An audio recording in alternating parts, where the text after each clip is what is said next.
On this episode of MythBusters, I am gobsmacked. Adam and Jamie restage a backyard bonfire of ice and thermite that still baffles the experts. Next, Tori, Grant, and Carrie pump up the volume to try to trigger a car full of rifles with a thumping car stereo. Go up! Fire up! From sound waves to shock waves, the hits just keep on coming. You know how to wreck a party! And then there's the myth of the gun with a gas problem, where an awkward grip could cost you your favorite finger. That gun has a heck of a kick. It's not for the faint-hearted, but there's always room for a chicken.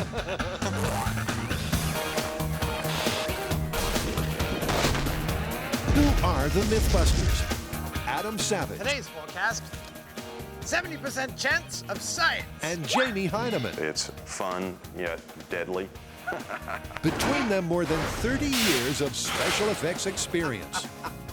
Joining them, Tori Belleci, Grant Imahara, and Carrie Byron. That was a rush!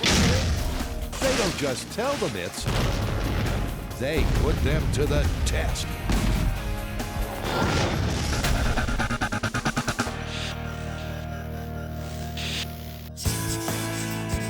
Myth number one is a tale of two extremes. All right, dude, time to fire up that dial-up modem. We're going back to the internets for this story. Oh, well, if it's from the internets, it must be true. You don't have to be sarcastic. This one's about thermite, and I think you'll like it. What is it? All right, these two guys, they take a bucket of thermite, they put it on a bunch of blocks of ice, and they light it with a fuse, and it doesn't just burn like we've seen thermite burn. The whole friggin' thing explodes. Watch this clip, man. I think it's actually pretty credible. Thermite itself shouldn't explode, though it burns at ferociously high temperatures. And you'd figure that ice would just melt, right? But this clip seems to show that when ice meets fire, the least of your worries is getting your socks wet. Well, they sure made our job easier. They showed us everything we need to set this up. Absolutely. 11 pounds of thermite, 10 one-pound blocks of ice. And a fuse and a pack of matches to set the whole thing off. I love it. Let's head out to the bomb range and try it out. Okay. Now, these two know they're thermite. Who could forget the racing stripe they burned through the roof of a car for the better to end with a bang myth? But now, before trying to replicate the ice explosion, Jamie wants to warm up with a trial by fire. Now I'd like to fine-tune what you might call the thermite delivery system, but we can also have some fun here. So what we're building first is a kind of pagoda from bricks and steel plates. The idea is to see how many plates the thermite burns through once it's ignited. Thermite's a mix of fine metallic powders, but the ideal ratio is debatable. Of course, we want the best burn for our buck, so this penetration test should be a great way to try out Jamie's special blend.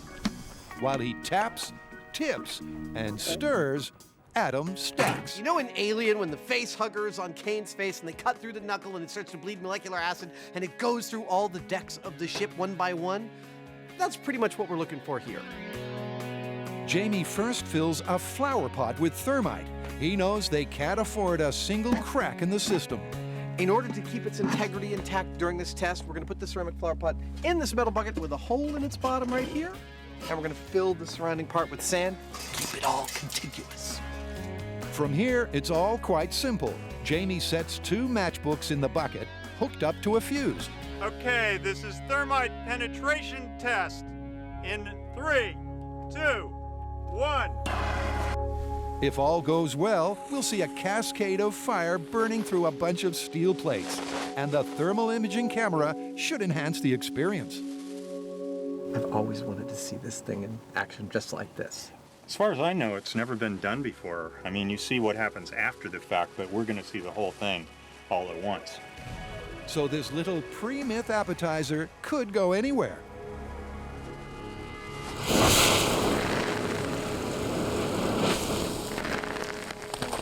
There we go. 1, 2, 3. Nice! Oh. 4 plates.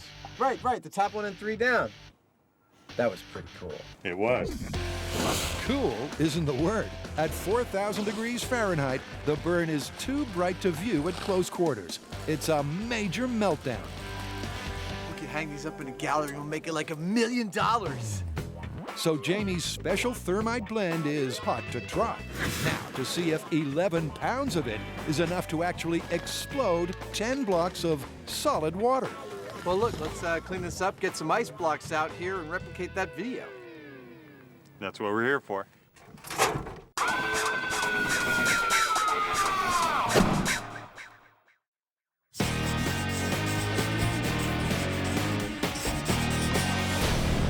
All right, so this myth comes from a viewer. It's called woofer weaponry. Try saying that 3 times fast. Okay, besides being a tongue twister, what are we talking about here? This is that a subwoofer can actually set off a weapon. But not just any weapon, a very specific type of combat rifle called an SKS. Cool, tell me more. The story is that these Russian gangsters are driving around with these weapons in the back of their car. I mean, let's face it, they're gangsters, that's what you do. And their car has this crazy booming stereo system. They pull up next to these girls and they try to impress them, so they crank up the volume. The stereo system's so loud, the guns begin to vibrate, and suddenly, bang, bang, bang, all the guns go off. Gunfire not being the best pickup line, I'm assuming it scared off the girls. Talk about embarrassing. Yeah, awkward. This viewer myth is simple and terrifying. If and when the bass gets the car bouncing, the vibration is supposed to set off the SKS rifles, and they could potentially keep firing bullets till the clips run out. Well, I guess we need to get a car, install a super loud stereo system, crank it all the way up, throw some of these rifles in the back, and stand back. Well, if that doesn't work, there are these cars that are used for these sound offs. I mean, they're not really practical. A gangster might not have one of these. They're basically giant speakers on wheels. Okay, but first up, I think we need to talk to an expert. I mean, we need to find out more about this SKS rifle. I mean, the myth is so specific, it's really strange. Definitely. So it's get acquainted time with the rifles renowned for their fickle firing habits. Any of you ever shot an SKS before? Nope. But I'm looking forward to it. Gunsmith Ben Murray knows exactly why these weapons occasionally shoot themselves. So what is it about the SKS rifle in particular that makes it so key to this myth? It has a free-floating firing pin as opposed to a spring-loaded firing pin. I can show you that. We can disassemble it right quick. This is the bolt assembly that houses the firing pin, and as you can see, it moves forward and backwards. So that just slides around in there. That's correct. So if there is no spring and that pin does vibrate enough, I mean, could it potentially set a round off? I suppose it could. So there might be some truth to this myth. It may be. In most semi-automatic rifles, the spring simply holds the firing pin at the rear of the housing until the hammer strikes it, driving the pin onto the primer and firing the bullet. But the SKS with no spring has a firing pin that floats free and could bounce around, potentially causing an accidental discharge. There's plenty of verified incidents to support the claim, but we want to know if something as simple as sound waves could really dislodge those springless pins. So that kind of looks like a problem. Yes, there's quite a few in our country that have this free-floating style firing pin. In fact, that's why we came up with a spring-loaded firing pin to replace it. So Ben's fixed the problem, but to properly test the myth, we're using guns without the springs. Now, before we start testing to see whether or not subwoofers will set one of these off without using the trigger, we need to make sure ours work. So that's all we're doing today. We're just shooting guns. This day can't suck. Carrie declines the chance to shoot. Her mind is fixed on the possibilities of the myth. The gun can go off without even touching the trigger. That means, say our SKS is in the back of a car with a really good stereo system and there's a lot of vibration, it could actually maybe push this pin forward and make the gun go off, which means our myth would be confirmed. Tori and Grant figure 5 guns should make a mythical car full. So, on with the testing. All right, this one's working. This one's working. You know what? I think we need to test it again just to make sure they Yeah, you don't never jam. know when a jam might occur. And when the bullets run out, they can justify their jubilation. Now, remember when I said we're not shooting these guns just for our own enjoyment, but it's actual scientific research? Well, it turns out it's true. I mean, we have several of these guns, but the gun I was using jammed twice during the test. Ready for the next? I had a jam. So that means we can't use that gun for when we do the experiment with the subwoofer, because if it does jam during our subwoofer test, it makes it an invalid test. See? We're not just out here shooting guns for the fun of it. This is serious scientific experimentation. With 6 guns tested and 5 selected, it's time to fit a car we call the Great White with a thumping sound system. So what size stereo you think we can get in this thing? I don't know, but we want this thing to vibrate a lot. Well, we got no shortage of space. You know, you could probably fit like 4 bodies in the back of this trunk. Yeah. Naturally, they've sourced the best and the bassiest system in town. A little embarrassed about this car. I think they're gonna laugh at us. I'm laughing at us. Oh, that is sick. Wow. Hey, Kenny, Paul, how are you guys? Hey, welcome to AutoSound. Well, the myth that we're working on involves a guy with a really big car stereo. He has a special type of gun in the back seat called an SKS. The car stereo was so loud that when we turned it up, it set the gun off. You think it could happen? Well, I've seen everything from nosebleeds to cracked windshields, so it's possible. Not quite your standard sales pitch, but those cracked windshields sound promising. Ooh, what is that? This is a 12-inch square driver from MTX. It's the 8500 series. It's going to handle about 750 watts RMS, and it's square because it has more surface area, which means it's naturally going to have more output. More speaker, more output. And I think it's going to do what you guys need it to do for your application. Well, you gotta see our car first, and then you can make that call. Okay. One thing's for certain, a stereo like this way outclasses the car they drove up in. This is perfect!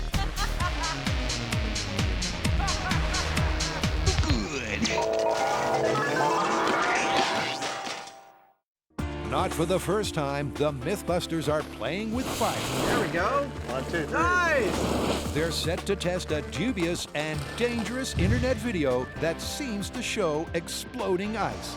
The clip shows what is purportedly 11 pounds of thermite in a metal bucket sitting on top of 10 blocks of ice. They light the thermite, it does what we expect thermite to do, but then all of a sudden, poof, out it goes in a big explosion, flinging bits of metal everywhere. Now we're going to do exactly what they did and see if we get the same result. It's hard to believe that mixing fire and ice could ever end in a boom.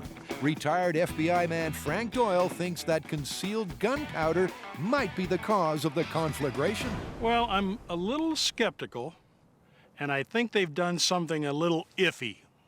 All right, well, there's only one way to find out. Hey, let's do it! So the 10 one-pound ice blocks get unloaded and stacked on a bed of bricks. 10 blocks of ice. We'll go get the thermite. This time, there's no ceramic pot. As in the clip, the thermite goes straight in the pail. Frank sets the fuse. Adam sets the scene. Let's get behind the barrier and replicate a couple of internet pyromaniacs. And Jamie lights the wick. This is thermite and ice in 3, 2, 1. We're good. Needless to say, never try this yourself. We've got all the safety gear, the expertise, and the blast screen. It's killing me. Don't tell me. What the heck? This is close to a worst-case scenario, when the explosion you're expecting to happen doesn't. I think it's a dud. So Jamie slips into something less comfortable, but way more fireproof.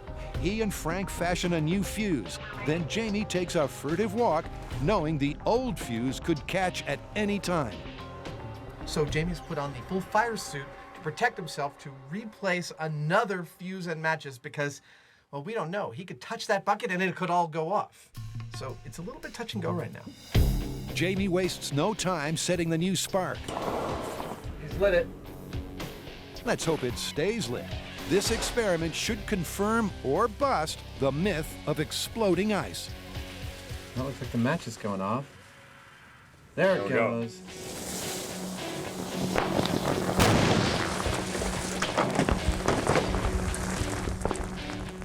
I'd say that was an explosion. I'm pretty sure that qualifies. And Adams found the source of that thunk that shook the blast screen.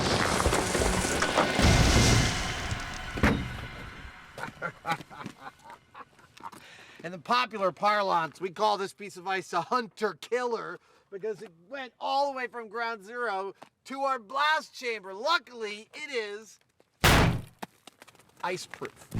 Some chunks of ice flew as far as 150 feet. The brick pallet is a smoldering ruin, and there's no trace at all of the galvanized steel bucket. Look at that.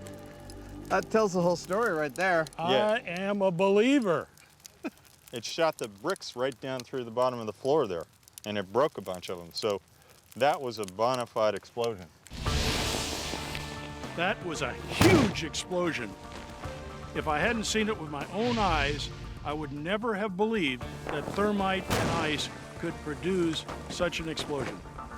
But what actually made the ice go boom? The truth is, no one really knows.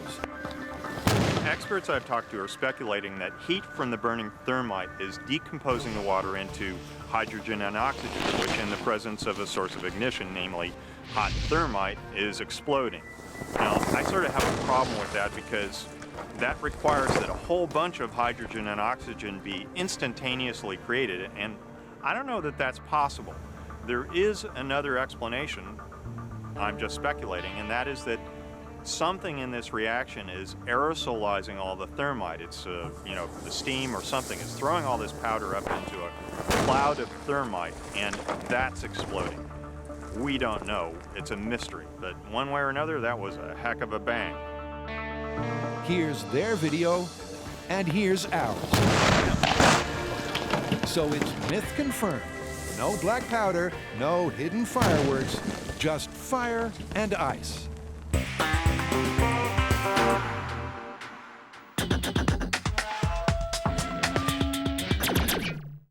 Carrie, Tori, and Grant are testing the myth of the Russian gangsters who turned the music up so loud it triggered a bunch of loaded SKS rifles they had stashed in the car.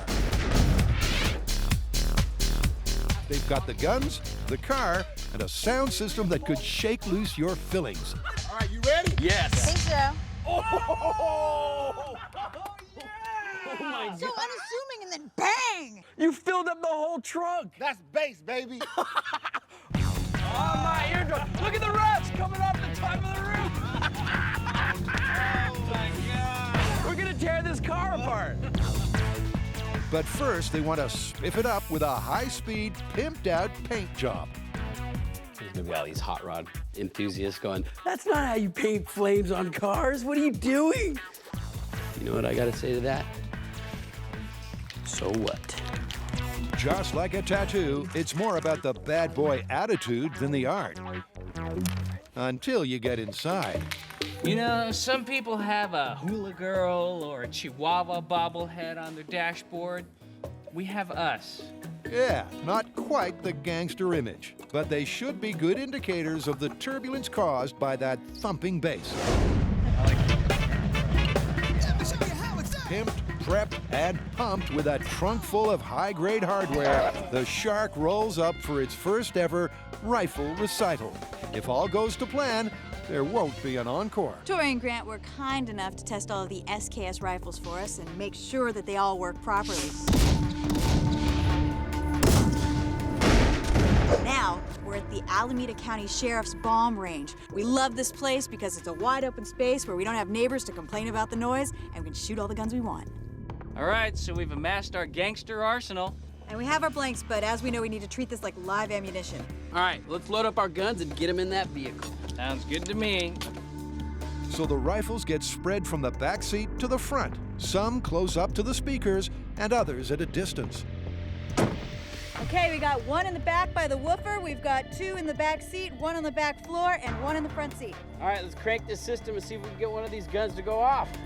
Best if all 5 go off, and Grant's found a way to monitor the mayhem from a distance.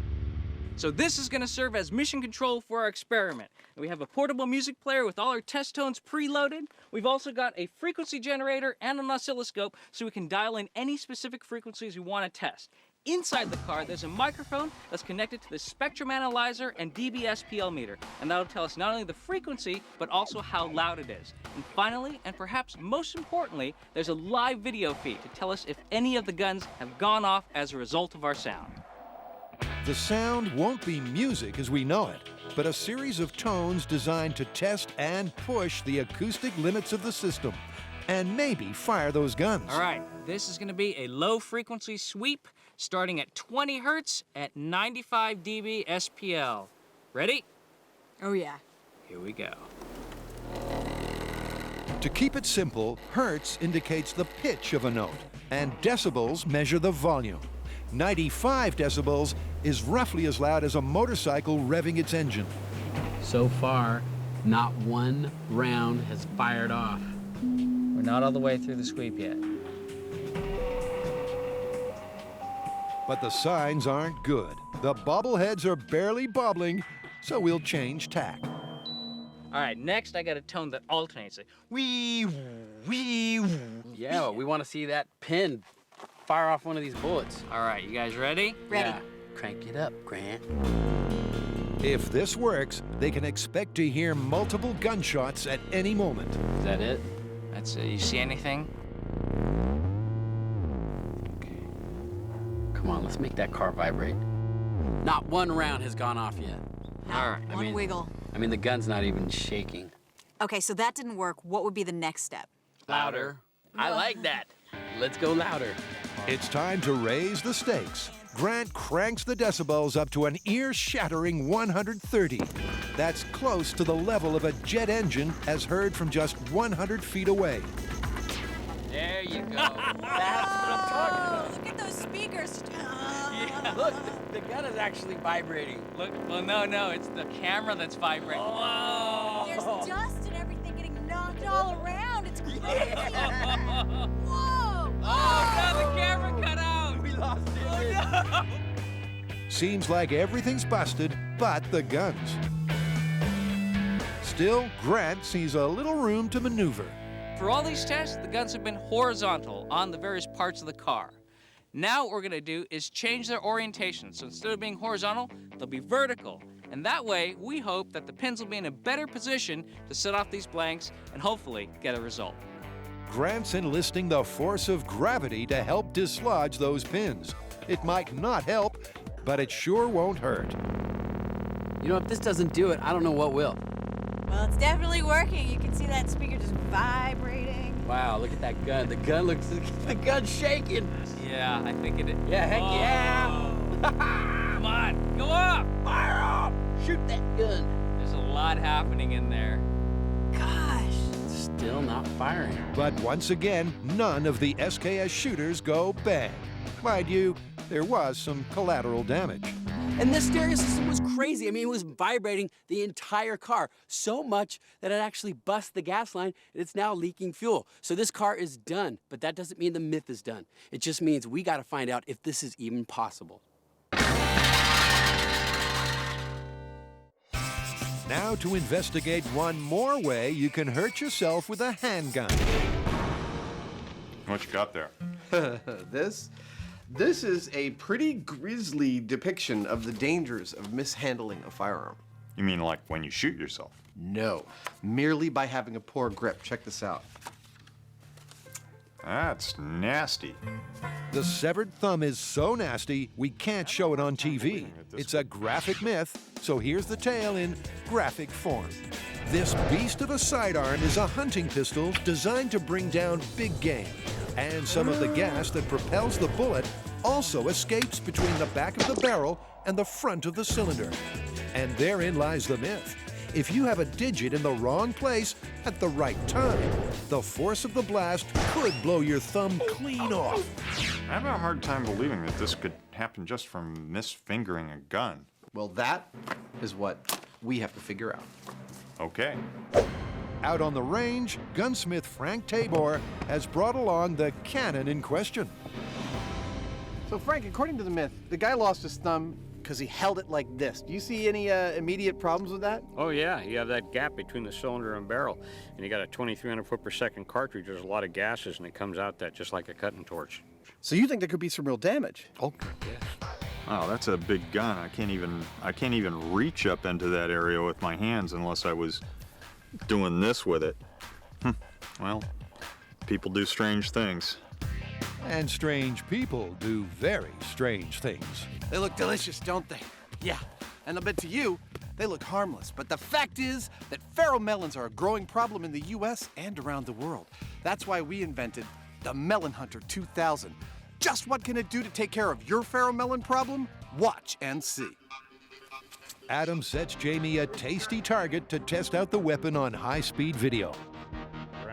Frank slips one in the chamber, and Dirty Jamie lines up a clean shot.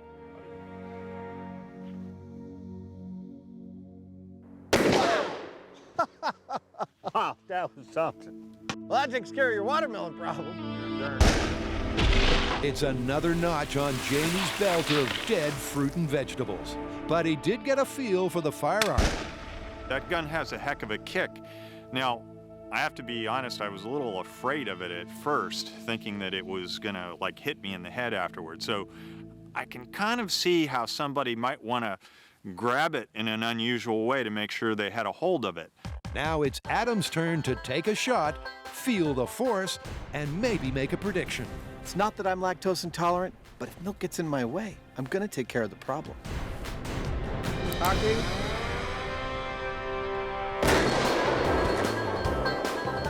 That's one expiration date that was way off the mark.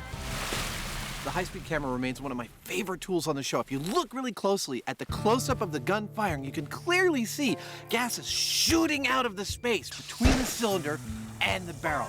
This is where we'll be looking for damaging amounts of energy. If the story behind the gruesome photo is true, the man's left thumb went south due to a clumsy grip across the cylinder. But after handling the hardware, Adam's best bet is a thumbs down. While it's an impressive amount of gas you can see coming out of the gun in the high speed, I still don't feel like it's gonna sever a finger. Well, they've got the gun, the bullets, and the venue. All they need now is a disposable digit.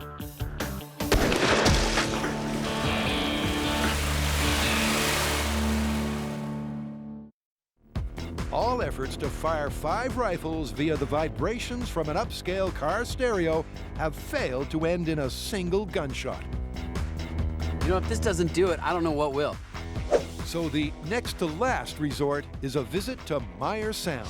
These audio experts already helped us prove that sound alone can't make you lose your bowel control. Just be like all over myself. And that the human voice can break glass. I did it! But today, we've brought our rifles to them to see if they can help us figure out a sweet spot, a special frequency that will cause the SKS rifle to discharge. Here to help is Roger Schwenke. And once he knows what the myth entails, well, if it's the firing pin that's unique about this gun, then let's isolate that and see what happens to it. Okay. Great. so Tori strips out the pin and Roger opens the test chamber. So what do you usually use this thing for? This is literally a speaker torture chamber. What do you mean? I mean, we torture our speakers both thermally and mechanically to make sure that only the strongest get shipped out of the factory. So far, we've focused more on the low notes, but it's fair to say we might have missed that perfect pitch. So resonant frequency is the frequency at which an object will begin to vibrate in excess of the energy that you put into it. For example, with our trying to break a wine glass with your voice experiment. At many different frequencies, the wine glass vibrates, but at one specific frequency, it begins to vibrate a lot and eventually shatters. That is what we're looking for in our firing pin, and if we find that, then there's a chance that this gun just might go off. Do it. Do it now. So Roger fills the chamber with pink noise. That's a whole range of different frequencies blasted out together. It's like an earthquake. And the volume's cranked way up to 150 decibels. The speaker moving, and it looks like it's vibrating, but the pin doesn't look like it's separate.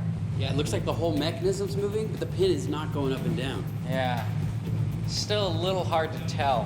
What is the accelerometer reading? It's responding about the same at all frequencies. What does that mean for us? Well, it's not resonating, it's moving, but it's not resonating at any one particular frequency. The pin hasn't moved inside the housing. That's good news for the Russian mob, and a kick in the pants for the myth. But maybe testing the pin alone wasn't the best plan. So I put the gun back together, we've loaded it with the blank. I have the gun pointing nose down with the safety off. That way it gives us the best possible chance for this gun to go off accidentally. And hopefully something in that gun might resonate to cause this gun to go off without pulling the trigger. So we are locked and loaded, ready to go. Okay, hit it, Roger. Bring on the noise. That is menacing.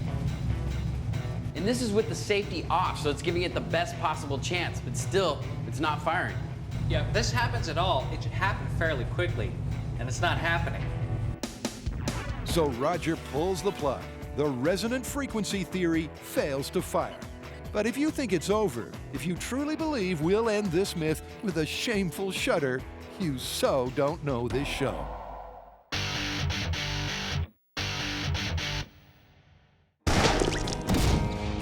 Adam and Jamie have decided to see for themselves if holding a huge handgun the wrong way could really blow your thumb off. This myth is all about escaping gases, some of which propel the bullet out of the barrel, but some that escape right here from this tiny little space between the cylinder and the barrel. It's those that could cut your finger off, man! Or so the story goes. Despite the high-speed gas shots and a shocking photo of a severed thumb, Adam thinks this myth is, well, a myth. But Jamie begs to differ. When I first heard about this story, I wasn't so sure that a revolver would be capable of blowing your thumb off through the side like that. But having reviewed the high-speed footage, I kind of think it will. The gun is firmly secured in a clamp that's screwed down tight to the bench top. Now all they need is a stunt thumb. Whenever we have a myth about destroying the human body or part of it, we have to come up with a human body analog. And over the years, we've done many different kinds. We've done ballistics gel, we've done dental alginate, we've even used whole pigs. But today, we're breaking out a brand new technology. If you think these look gruesome, you don't know the half of it. But the best way to tell you how these are made is to show you how they were made. I remember it like it was yesterday. Faced with the task of replicating that miracle of evolution, the human hand, the MythBusters' first thoughts naturally turned to dead chickens. No, by the way, I touched this chicken before I touched anything else. You want to take the meat home? Adam stripped a whole cooked bird, not for the meat, but for the bones. He traces a template over his left hand and even marks the 3 joints in each finger. I managed to get almost all the bones I need out of a single rotisserie chicken. These are actually pretty good in terms of size of human finger bones. Yeah, that looks great. But a real hand needs real flesh. Now, I'm thinking that'd make a nice big, meaty palm. Jamie's building his own version of a stunt hand, also made entirely from poultry pieces. And while Adam sutures a carefully crafted left thumb, Dr. Heidenstein shows he's lost all sense of proportion.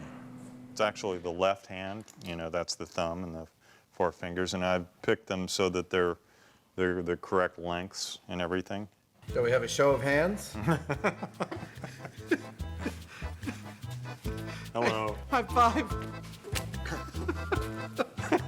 I think these will do nicely. Yeah. If monsters watch the show and hold on to guns, they'll be interested in what your hand demonstrates. That is terrifying. As the dominant hand, Jamie's massive mitt of chicken meat gets to take the first shot. It's wired securely onto the gun butt with care taken to place the thumb in precisely the right, or rather the wrong, position. I love it. All right, let's do it. Frank loads the gun and cocks it. With the trigger tied to a string, all Jamie has to do is pull it. Gun is hot. You're good to go. Handgun horror in 3, 2, 1. No decapitation. Definitely damage, but yeah, it's still there. I think that your drumstick bone is way too robust for a human hand. What I see on the chicken hand and what I see on the high speed is that the gases are coming out and they're definitely having an effect. I have no doubt you'd be burned by this, but I don't see any decapitation. However, the bone in Jamie's thumb is thicker than any human's thumb bone, except for maybe some supervillain. My hand definitely had a thick tip out near the end where all the gases coming out of the gun were. So it made it hold together a little bit more, but you can see that the skin was ripped, the stitches were ripped. And this myth is still completely unresolved. Time for Adam to lend a hand. My hand's more anatomically correct because it's got discrete finger bones, which are much more proportional to the size of human finger bones, and they're not quite as big. I think Jamie was just moving right on towards his robot cyborg army and not really worrying about the experiment. Lucky Jamie's skin is thicker than the chicken's. He's even prepared to offer some sage advice. The major amount of gas is right out through the middle there. Okay. So if you want to be sure it cuts it off, that's where to put it. Sure. All right. I'm gonna do it on one of my best thumb-sized fingers. You think this is gonna go through? I think it's going to cut it like a knife. Really? I don't. So Adam takes the reins for the parting shot. All right, you ready? Here we go. Adam's anatomically accurate avian appendage in 3, 2, 1. To the naked eye, this looks like real damage. Now for the expert analysis. Oh!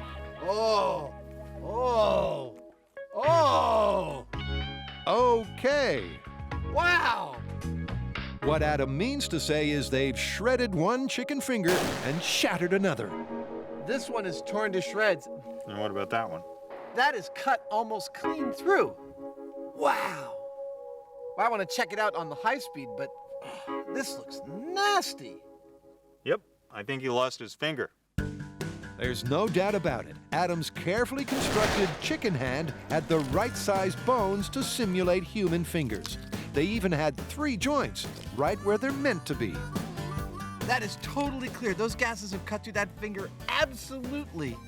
Like you said, like a knife. Yeah, there's chicken flying everywhere. I am gobsmacked. That is one of the more gruesome things we've ever filmed on high speed.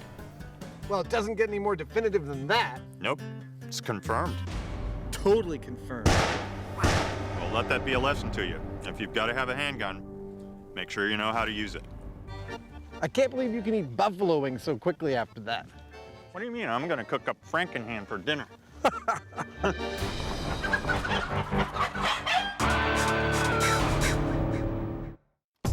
After failing to trigger these unstable Russian rifles with a red-hot car stereo, Not one round has gone off yet. Carrie, Tori, and Grant take one last shot at this myth with a truck that's tailor-made to bump up the volume. Now, I know this car didn't do what we needed, but I think I have some renewed confidence in our backup plan. Oh my God! That is loud out here. How's it inside? Ridiculous. What? So far, they've pushed the decibels way up to 150, but this car peaks at 160. That's actually louder than the gunshots they hope to hear. Now, handling the mid-bass frequencies, we've got 4 10-inch Thunder 8500 subwoofers in a custom fiberglass enclosure. But that's not all, because the real meat are these 2 22-inch jackhammer subwoofers. Each subwoofer has 2 amplifiers for a total of 17,200 watts. If you're talking about sound pressure level in a car, this is it. Once again, the guns are armed with blank cartridges and spread around the car. We're ready to go. The guns are loaded. The safeties are off to give us the best possible chance for this to work. But Carrie seems a little gun-shy. I'm having some serious doubts that something even as powerful as the SPL car is going to do it. But I would really, really like to be proven wrong here. The sound system's been preloaded with 3 different test tracks. The first is a bass sweep. And remember, this is 30 decibels higher than anything they tried in the Great White. Starting the sweep. Wow, that thing is shaking like nuts. Oh my God. But the one sound they're not hearing is gunfire. Time to try the alternating tones. Oh, whoa. Yeah. Look what it's doing to the camera. Things are really moving, but no discharge yet. 159.5? Yeah! And this is way crazier than a gangster vehicle would have. I mean, there's no way a person could be sitting in there and listening comfortably. Absolutely. The last track is loosely called Music. It's unlikely to top the charts, but it's seriously loud. Still no gunshots. You can't see the speakers moving like crazy, and all the dust in the car is blowing as if it's just Yeah. I hope that's dust. That's not smoke, is it? It looks Wait a like minute. smoke. Do you think? No, we would have heard a gunshot. Think? I don't know. You know what? It's starting to smoke. Is that normal? No, it's not. This is the last and loudest of the tests, and everyone's hoping a gun's gone off. So we thought maybe there's a possibility we didn't hear the discharge, maybe a gun went off, and it's just filling the car with smoke. No, that smells like electrical smoke. That doesn't smell like gunfire. In fact, the smoke came from quickly heated resin in the woofers. It normally cures in the first few months, but we've pushed a brand new speaker way too hard. The system's fine, but the myth has run its course. All that remains is to check the weapons. All right, this is the last gun. Didn't discharge. This is why we can never have anything nice. I'm calling this one busted. Yeah, I mean, we threw a massive amount of sound at it and the gun still didn't go off. Busted. Yeah, busted. Dang, I wanted this one to work.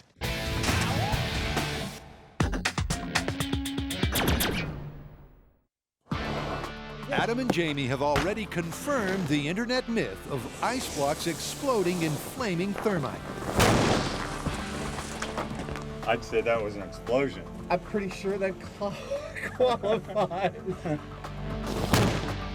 But why leave it there? Regular viewers know we're always ready to supersize a myth. Ah, it's beautiful. Even when things do go to plan, it's often worth upping the ante. Last one. Each of the 4 slabs weighs 300 pounds, and they're as slippery as hell. Think you can move these without dropping them? Gonna have to. Jimmy's moving very slowly because the ground here is very uneven and a big jostle could cause these ice blocks to all shatter. We don't want that. Yet he's also got to move fast because they're melting. So there's no time to spare. Adam serves it up.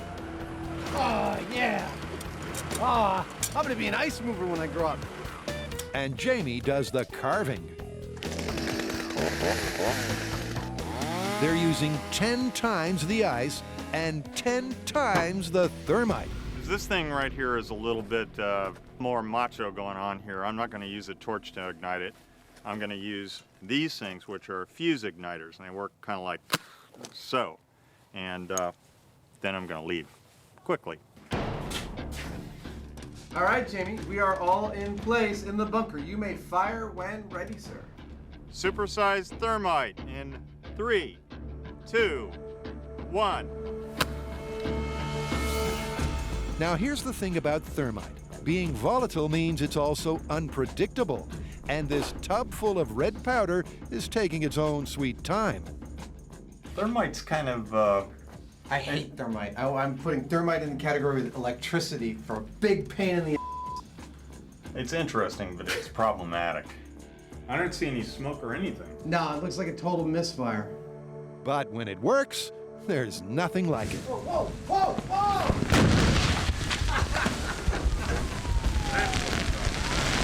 Wow! I'm glad we didn't approach that. Wow! There is nothing left. No, that was a funk. Wow! It's like somebody blew up an igloo. Look at this debris field. Like 50-pound blocks of ice, 50, 60 feet from ground zero here. According to Jamie, it's one of your slower explosions. Most of the solid stuff, the ice, the bricks, the tub, and the plywood, gets blown out instead of blowing to pieces. Explosives that move really quickly tend to rip and tear things. Explosives that move slowly move things. And that's what this did. It moved slowly but very powerfully. And it just spread all this ice all over the field here. I think we're working on a pretty good formula here. You see something crazy on the internet and want to know if it's true. So you send it to us, and we try it out and find out, yes, it's true. This is what we do on MythBusters. We blow it up so you don't have to.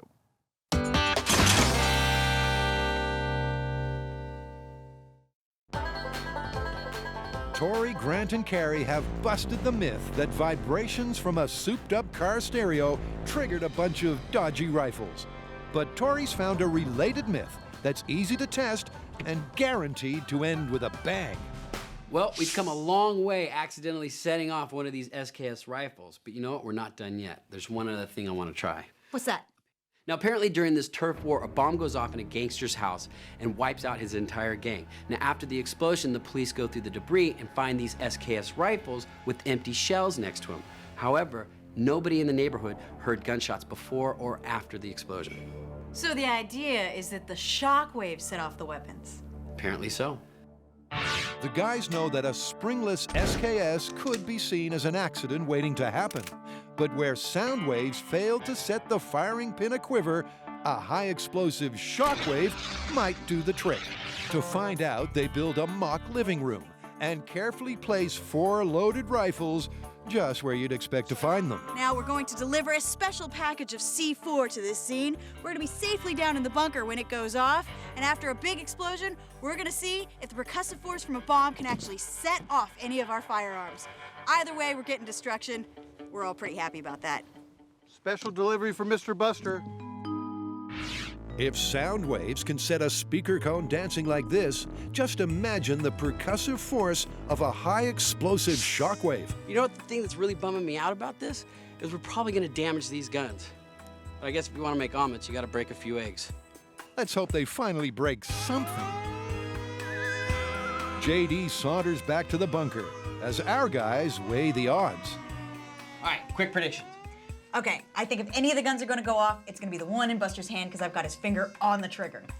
I don't think that any of the guns are gonna go off. I don't think that this is even enough energy to make them go off. I think the living room's gonna disappear along with the guns, and we're gonna have to find them to find out whether or not the bullets went off. All right, you guys ready? Ready? Absolutely.